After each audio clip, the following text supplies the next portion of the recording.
అందరికీ నమస్కారం. నేను మీ ప్రొజెక్టర్ ప్రసాద్. ఈరోజు మనం ఎవరి గురించి తెలుసుకోబోతున్నాము అంటే కనుక రాజబాబు గారి ఎవర్ గ్రీన్ కాంబినేషన్ అండి. అలాగే ఎంతోమంది ఆడవాళ్ళకి ఫేవరెట్ యాక్టర్స్ కూడా ఇంకెవరో కాదు, మన రమప్రభ గారు. మరి ఆ రోజుల్లోకి వెళ్ళి విశేషాలు తెలుసుకునే ముందు కొత్తగా మన ఛానల్ చూస్తే కనుక సబ్స్క్రైబ్ చేయండి. అలాగే వీడియోని లైక్ చేసి సపోర్ట్ చేయండి. మరి ఇంకెందుకు ఆలస్యం, పదండి ఆ రోజుల్లోకి వెళ్ళి తెలుసుకొని వద్దాం. రమప్రభ గారు 1946 మే 5న అనంతపురం జిల్లాలోని కదిరిలో జన్మించారు. రమప్రభ గారు కొట్టి చిన్నమ్మ, గంగిశెట్టి దంపతులకు 4వ సంతానంగా జన్మించారు. ఆమె పుట్టే నాటికి ఆమె మేనత్త, మేనమామలకు పిల్లలు లేరు.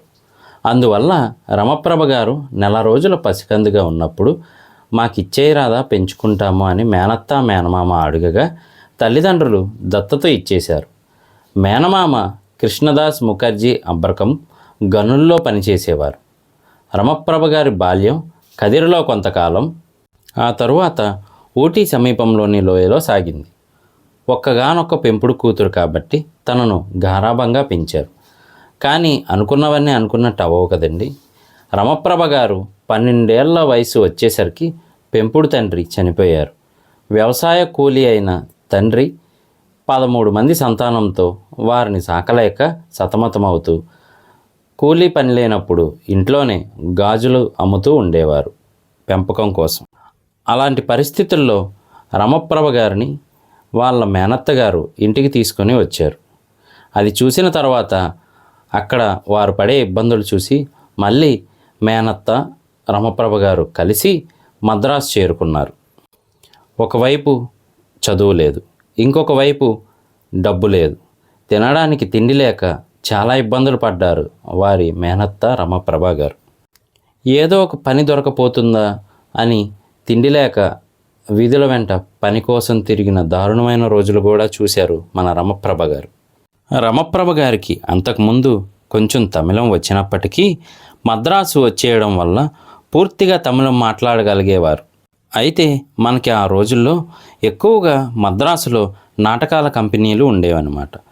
అప్పుడు రమప్రభ గారు ఆ నాటకాల ఆడిషన్స్కి వెళ్ళటము, అలాగే అక్కడ జరిగే నాటకాలను చూసి కేరింతలు కొడుతూ ఉత్సాహంగా ఉండడము గమనించిన నాటక నిర్వాహకులు ఆ నాటకాలను దర్శకత్వం వహిస్తున్న వారికి పరిచయం చేయడంతో ఈవిడలో ఉన్న ఆ ఉత్సాహాన్ని గుర్తించి నాటకాల మీద ఆవిడికి ఉన్న ఆసక్తిని బట్టి తనకి ఇష్టమా కాదా అని కనుక్కోవడం జరిగింది. నటించడం, ఆల్రెడీ తమిళం చక్కగా మాట్లాడటం, అలాగే డైలాగులు అనర్గళంగా చెప్పడం రావడంతో ఆ డైరెక్టర్ కూడా ఒప్పుకోవడం జరిగింది. అలాగే ఇదే విషయాన్ని మేనత్త గారికి రమప్రభ గారు ఇంటికి వెళ్ళి చెప్పగా ఆవిడ కూడా ఏ పని లేక తిండి లేక గడుస్తున్న రోజులు కాబట్టి ఒప్పుకోక తప్పలేదు. మొదట్లో అంతా కూడా నాటకాల్లో సైడ్ క్యారెక్టర్సు, లేదు అంటే చిన్న డైలాగ్స్ మాత్రమే ఉండే క్యారెక్టర్స్ ఇవ్వడం జరుగుతూ ఉండేది. తర్వాత ఆవిడ నెమ్మదిగా అవన్నీ అలవాటు పడుతూ అలాగే మధ్య మధ్యలో నృత్యాలను ప్రదర్శిస్తూ ఉండడంతో ఆవిడికి కూడా లెంత్ ఎక్కువ ఉండే క్యారెక్టర్స్ని ఇస్తూ ఉండడం జరిగింది. నెమ్మదిగా ఆవిడకి గుర్తింపు వస్తూ నాటకాల్లో అదేవిధంగా కామెడీకి సంబంధించిన క్యారెక్టర్స్ని ఎక్కువగా ఇస్తూ ఉండేవారు. వాటి ద్వారా వచ్చిన డబ్బుతోనే మేనత్త, మన రమప్రభ గారు కాలాన్ని వెల్లదీస్తూ ఉండేవారు. అలా నెమ్మదిగా ఆవిడ నటిస్తున్న కొద్దీ ఒక మంచి నటిగా నాటకాల్లో గుర్తింపు పొందారు. అంతేకాకుండా తమిళంలోని ఆ రోజుల్లో హేమ హేమీలతో కూడా నాటకాల్లో నటించడం జరిగింది మన రమప్రభ గారు. అప్పట్లో నాటకాలు జరుగుతున్నాయి అంటే గనక అక్కడికి సినీ దర్శకులు, అలాగే ఆ సినిమా క్రాఫ్ట్స్లో పనిచేసేవారు రావడం జరుగుతూ ఉండేది. అదేవిధంగా నిర్మాతలు ఇంకా చాలామంది వస్తూ ఉండేవారు ఆ నాటకాలను చూడడానికి. అలాగే అందులో ఎవరైనా బాగా యాక్ట్ చేసిన నటులు ఉంటే గనక వారిని వారి సినిమాల్లోకి తీసుకునేవారు. అలా నటిస్తున్న సమయంలోనే రమప్రభ గారిని ఒక తమిళ దర్శకులు చూడడం జరిగింది. అలాగే ఆ నాటకంలో నటించిన ఇంకొంతమందిని ఆయన సినిమాల్లోకి తీసుకోవడం జరిగింది.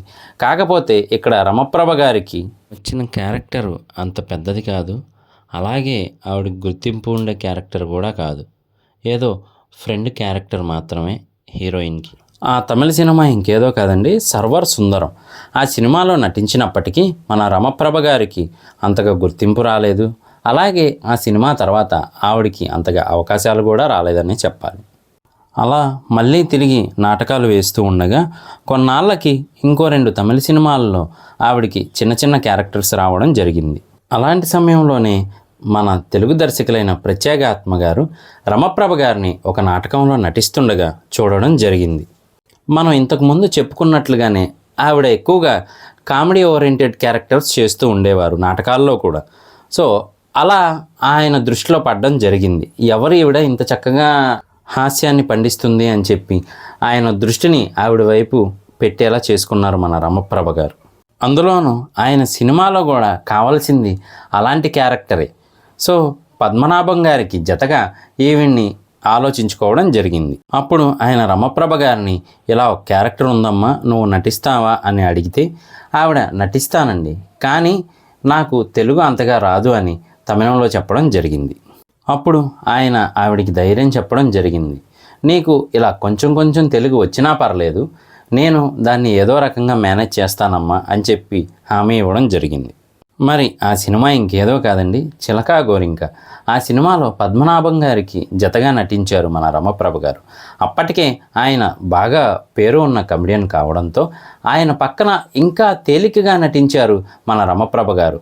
అలాగే ఆవిడ తెలుగులో మొదటి సినిమా అయినప్పటికీ ఆవిడ నటన, ముఖ కవలికలు అందరినీ ఆకర్షించాయనే చెప్పాలి. ఈ సినిమా సక్సెస్ అవ్వడంతో పాటు తెలుగులోనూ మరికొన్ని అవకాశాలు వచ్చాయి. అంతేకాకుండా తమిళంలోనూ అవకాశాలు రావడం మొదలుపెట్టాయి. ఇక్కడ విశేషం ఏంటి అంటే తర్వాత వచ్చే సినిమాల్లో కూడా మన పద్మనాభం గారి సరసన మన రమప్రభ గారు నటిస్తూనే వచ్చారు.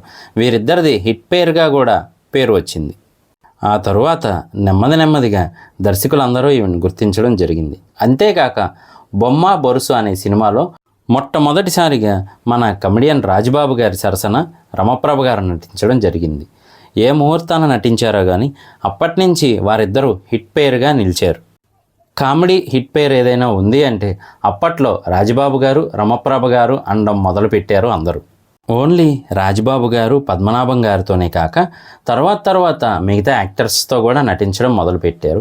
ఈవిడకంటూ ఒక సపరేట్ ఫ్యాన్ బేస్ని కూడా క్రియేట్ చేసుకుంటూ వచ్చారు. ఒకానొక సమయంలో హీరోయిన్ కన్నా ఎక్కువ రెమ్యునరేషన్ తీసుకునే యాక్టర్గా మన రమప్రభ గారికి పేరు వచ్చింది. ఆ టైంలో ఆవిడికి అవకాశాల మీద అవకాశాలు, అంతేకాకుండా అసలు ఖాళీ లేని బిజీ షూటింగ్ జరుగుతూ ఉండేది ఎప్పుడూ కూడా. ఈ రకంగా మన రమప్రభ గారి విజయ పరంపర కొనసాగిందనే చెప్పాలి. దాదాపు 10 ఏళ్ల వ్యవధిలో 240 సినిమాల వరకు నటించారు మన రమప్రభ గారు. అలాగే రాజబాబు గారి హిట్ కాంబినేషన్ అవ్వడం వల్ల వీరిద్దరి డేట్స్ కోసం దర్శకులు అలాగే నిర్మాతలు పోటీ పడేవారనే చెప్పాలి. ఆ రోజుల్లో ఒక్కొక్కసారి హీరోయిన్ డేట్స్ కంటే కూడా ముందుగా వీరిద్దరి డేట్స్ను తీసుకునే సంఘటనలు జరిగాయి కూడా. ఆవిడ సినిమా షూటింగ్కి వచ్చారు అంటే ఎంతో చలాకీగా ఉండేది ఆ సెట్ అంతా కూడా అనేవారు అప్పటి యాక్టర్స్ అందరూ. అలాగే ఆ రోజుల్లోనే రోజుకి 6-7 సినిమాల షూటింగులు కంప్లీట్ చేసుకుంటూ వచ్చేవారు.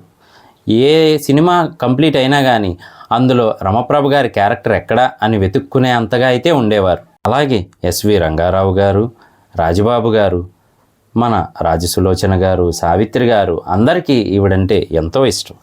అలా జీవితం సాఫీగా సాగిపోతున్న రోజుల్లో పట్నం వచ్చిన పతివ్రతలు అనే సినిమా టైంలో రమప్రభ గారికి శరత్ బాబు గారికి పరిచయం ఏర్పడింది. ఆ పరిచయం కాస్త ప్రేమగా మారి ఆ ప్రేమ పెళ్లిగా మారింది. తర్వాత 14 సంవత్సరాల పాటు వీరు మ్యారేజ్ లైఫ్ని కొనసాగించారు. ఆ తర్వాత విడిపోవలసి వచ్చింది. ఆ సమయంలో ఆస్తిని కూడా ఈవిడ బాగా కోల్పోవలసి వచ్చింది. ఈవిడికి తెలియక చాలా డాక్యుమెంట్ల మీద సంతకాలు పెట్టడం, ఆస్తి పోవడం జరిగింది. మిగిలిన ఆస్తిని వారి కుటుంబ సభ్యులకి అలాగే పిల్లలకి ఇవ్వడము, ఆర్థికంగా సహాయపడడం జరిగింది. మరి రమప్రభ గారు ఇంత సంపాదించినప్పటికీ కూడా ఏమాత్రము ఆవిడికి గర్వం కానీ అలాగే హోదా కానీ ఎక్కడా కనిపించదు. దాదాపు 1400 పైచిలుకు సినిమాల్లో నటించారు మన రమప్రభ గారు. అయినప్పటికీ ఆవిడికి దక్కాల్సిన గుర్తింపు ఏమాత్రమూ దక్కలేదనే చెప్పాలి. అంత కోల్పోయినప్పటికీ, అంత మోసపోయినప్పటికీ మన రమప్రభ గారు ఎక్కడా కుంగిపోలేదు.